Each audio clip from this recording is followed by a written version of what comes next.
Newton 1. Método y locura. La revolución científica clásica no fue solo un suceso histórico, sino un periodo intenso que se extendió más o menos entre 1550 y 1700, y que estuvo marcado por progresos espectaculares en muchos campos, pero sobre todo en física, matemáticas y astronomía. La activa curiosidad e inventiva de los artistas e ingenieros del Renacimiento, como Filippo Brunelleschi y Leonardo da Vinci, vaticinó su espíritu. Pero es la obra de Copérnico, De Revolutionibus Orbium Coelestium, sobre las revoluciones de las esferas celestes, la que suele tomarse como su documento seminal. Copérnico presentó argumentos serios, basados en el análisis matemático de las observaciones astronómicas, a favor de que la Tierra ni era el centro del universo ni estaba inmóvil, sino que rotaba como un satélite del Sol. Esa conclusión era una ofensa al sentido común. No hablemos ya de las doctrinas cosmológicas de la Iglesia, influidas poderosamente por Platón y Aristóteles. Pero las matemáticas eran tosudas. Los pensadores radicales que decidieron basarse en su precisión, en lugar de secuestrar su influencia, acabaron triunfando. Los descubrimientos de Galileo, Kepler y René Descartes culminaron en la síntesis de Isaac Newton, una singularidad intelectual en la que se centra esta parte de nuestra reflexión. Análisis y síntesis. Más allá de su tesoro de descubrimientos concretos, la revolución científica fue una revolución de la ambición y, en un sentido profundo, del gusto. Los nuevos pensadores no se conformaban con un resumen de la realidad a vista de pájaro, al estilo de Aristóteles. Exigían que se respetara por completo la visión de la hormiga, además de la del pájaro. Tampoco estaban dispuestos a renunciar a ningún detalle para acomodar algún punto de vista mentalmente superior al estilo de Platón.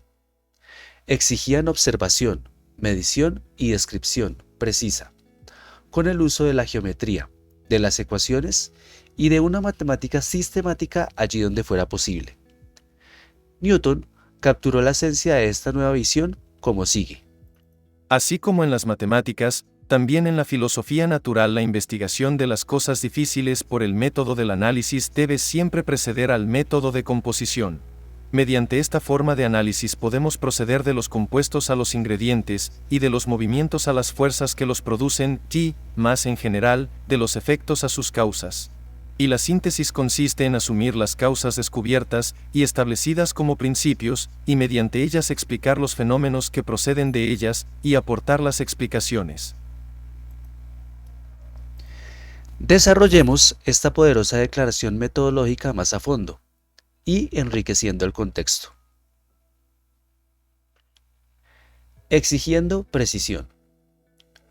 Una hormiga tiene que preocuparse de conocer la topografía local con exactitud, mientras que un pájaro vuela deprisa por un cielo esencialmente abierto.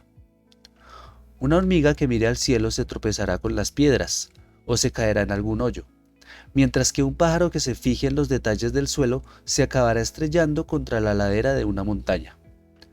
De modo similar, hay una tensión entre los objetivos de la precisión y la ambición, entre decir solo la verdad por un lado y tener que decir por el otro.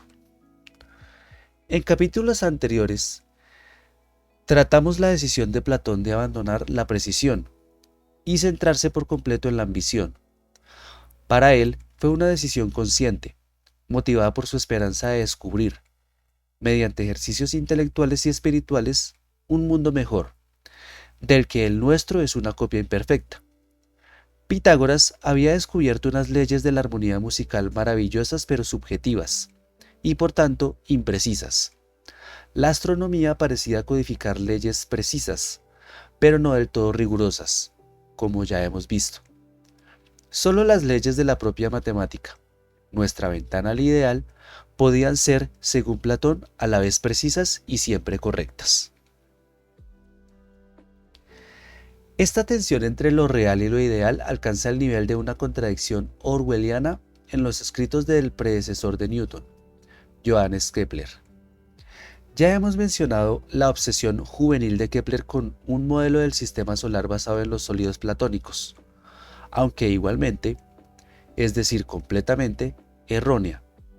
La idea de Kepler alcanza un nivel más alto, científicamente, que las especulaciones de Platón en el Timeo, porque Kepler, a diferencia de Platón, intenta ser a la vez preciso y específico. La esfera de Mercurio sujeta a un octaedro circunscrito, que está inscrito en la esfera de Venus. Luego tenemos un icosaedro, un dodecaedro, un tetraedro y un cubo que interpolan respectivamente. Venus-Tierra, Tierra-Marte, Marte-Júpiter y, por último, Júpiter-Saturno. Ese esquema hace predicciones numéricas concretas sobre los tamaños relativos de las órbitas planetarias, que Kepler comparó con los valores observados. La concordancia, aunque no exacta, estaba lo bastante cerca para convencer a Kepler de que estaba en el camino correcto. Alentado por ello, tuvo el valor de ponerse a afinar su modelo y compararlo con los mejores datos, de modo que sacara a relucir con más claridad la música de las esferas. Así que el modelo de Kepler disparó su histórica trayectoria en astronomía. Su arduo trabajo de cálculo le condujo a descubrir regularidades entre las órbitas de los planetas, sus tres célebres leyes del movimiento planetario, que en efecto tienen una validez precisa.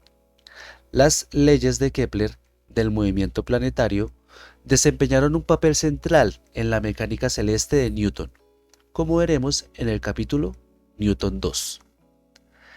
Kepler estaba encantado con estos descubrimientos y justamente orgulloso de ellos, y, sin embargo, socavaron de manera fatal los fundamentos de su propio y hermoso sistema de esferas celestiales sujetas por los sólidos platónicos. En sus esfuerzos por hacer justicia a las exquisitamente precisas observaciones de Tycho Brahe, Kepler descubrió que la órbita de Marte no es circular en absoluto, sino que traza una elipse. Hasta aquí llegaron las esferas celestiales. El propio trabajo de Kepler había destruido el fundamento conceptual de su modelo, y su concordancia aproximada con las observaciones no sobrevivió a los trabajos más precisos. Y aún así, Kepler nunca abandonó su sistema ideal. Preparó una versión posterior y muy expandida del Mysterium en 1621. Allí las leyes precisas aparecen a las notas al pie, socavando el texto como un sobrio interrogatorio que contradice las palabras de un testigo propenso a la fantasía. ¿Símbolo o modelo? Al renunciar a elegir entre ellos, Kepler volvió a caer en la tentación platónica, para anteponer su ideal teórico a la realidad que lo contradecía. Con Newton, la ruptura es decisiva. Las teorías que no describen la realidad son, para Newton, meras hipótesis que se pasan de castaño a oscuro. Cualquier cosa que no se deduzca de los fenómenos debe considerarse una hipótesis, y las hipótesis, sean físicas o metafísicas, o basadas en cualidades ocultas o mecánicas, no tienen sitio en la filosofía experimental. Y la descripción que ofrecen las teorías debe ser precisa. El historiador y filósofo de la ciencia, Alexandre Koyré, identificó esta subida del listón como el logro más revolucionario de Newton, el que puso el remate a la revolución científica. Para abolir el mundo del más o menos, el mundo de las cualidades y la percepción sensorial, el mundo del reconocimiento de nuestra vida diaria, y para reemplazarlo por el universo arquimedeano, de la precisión, de las mediciones exactas, de la determinación estricta. Estos criterios más exigentes de realismo y precisión no son fáciles de cumplir. Platón declaró que eran mutuamente excluyentes, y en la práctica incluso Kepler se conformó con satisfacer uno u otro. Newton, con su trabajo sobre la luz y la mecánica, mostró que los dos criterios podían satisfacerse, y así aportó unos modelos con el tipo de excelencia teórica a la que nosotros, sus seguidores, aspiramos hoy. Para satisfacer esos criterios, uno tiene que refrenar la ambición prematura, como Newton reconoció. Explicar toda la naturaleza es una tarea demasiado difícil para un solo hombre, o incluso para una sola época. Es mucho mejor hacer un poco con certeza y dejar el resto para otros que vengan después de ti que explicar todas las cosas mediante conjeturas y asegurarse de nada. Educando la ambición. Y aún así, el propio Newton era ambicioso en grado supremo. Su curiosidad se extendía en muchas direcciones, y en sus vastos cuadernos se pueden hallar montones de hipótesis sobre todo tipo de cosas. Leer a Newton es una experiencia estimulante pero agotadora, porque las ideas, inteligentes, llegan copiosas y veloces. Hace observaciones abundantes sobre la fermentación, la contracción muscular y las transformaciones de la materia registradas en la vieja alquimia y la química moderna. Para reconciliar su ambición con su exigencia de rigor, Newton utilizaba dos técnicas básicas. Una consistía en un método de trabajo intelectual, la otra en un truco de presentación. Me gusta pensar que su método es un proceso de selección, una especie de lucha darwiniana, por la supervivencia en el mundo de las ideas. Newton siempre intentaba poner sus suposiciones a trabajar, derivando de ellas unas consecuencias que pudiera comparar con observaciones. Algunas sobrevivían a este ensayo, o dejaban descendencia viable, mientras que otras se extinguían. Hay muchas ideas en los cuadernos que se desinflaron y nunca se hicieron públicas. El famoso alegato de Newton.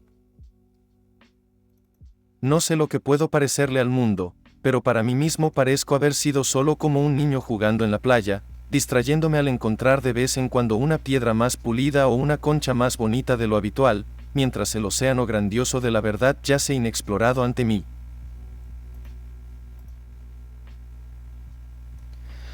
Suele interpretarse como una señal de apropiada modestia. Yo no lo veo así. Newton no era un hombre modesto, pero sí honesto. Él más que nadie era consciente de lo mucho que se había dejado sin hacer. Otras de sus suposiciones sobrevivieron, pero no prosperaron lo bastante para alcanzar el listón establecido por Newton, y este listón lo escondía de la luz pública con un truco. El truco de Newton es de una encantadora transparencia. Se trata de la técnica de meter las declaraciones entre signos de interrogación, porque entonces ya no son aserciones, ni hipótesis, sino solo indagaciones. El último trabajo científico de Newton consiste, de hecho, en un conjunto de 31 indagaciones que adjuntó a las ediciones tardías de su Óptica. Las primeras indagaciones son preguntas cortas y destacadas, por lo general redactadas en negativo. Esta es la primera, por ejemplo. ¿No actúan los cuerpos sobre la luz a distancia, y por su acción curvan sus rayos, y no es esta acción más fuerte cuanto menor es la distancia? Esta indagación, como muchas de las demás, era realmente una propuesta de investigación, y como muchas de las demás, se demostró muy fructífera. Podemos leerla como una anticipación del curvado de la luz por el Sol y por las galaxias distantes, importantes descubrimientos de la física del siglo XX. Aunque él mismo no parece haberlo hecho en detalle, no es difícil aplicar la ley de la gravitación universal de Newton a la luz. Si consideramos la luz, como Newton solía hacer, como compuesta por partículas materiales.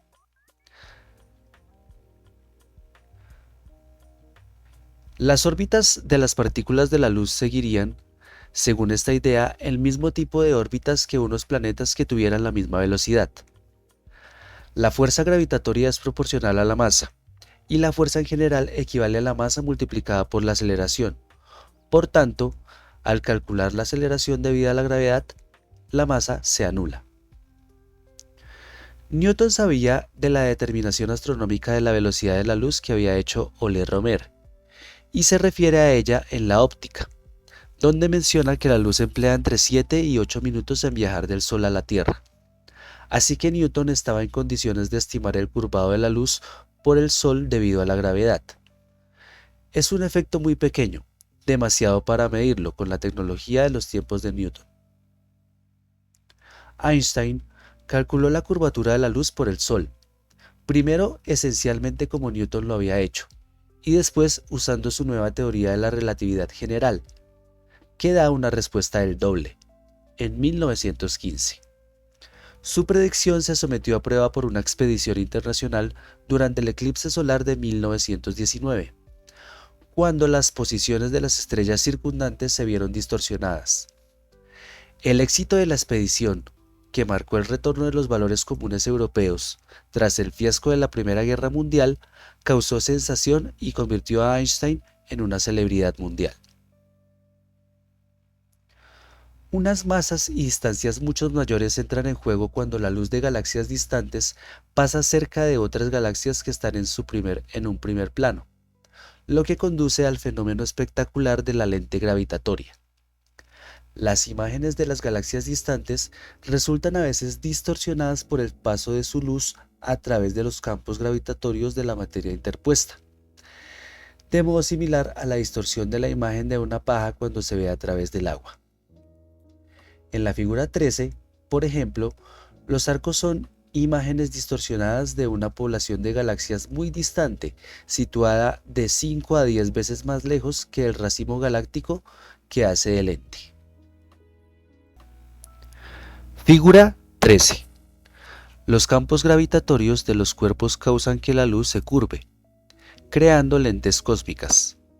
Aquí se pueden ver unas imágenes enormemente distorsionadas de galaxias que aparecen como finos arcos.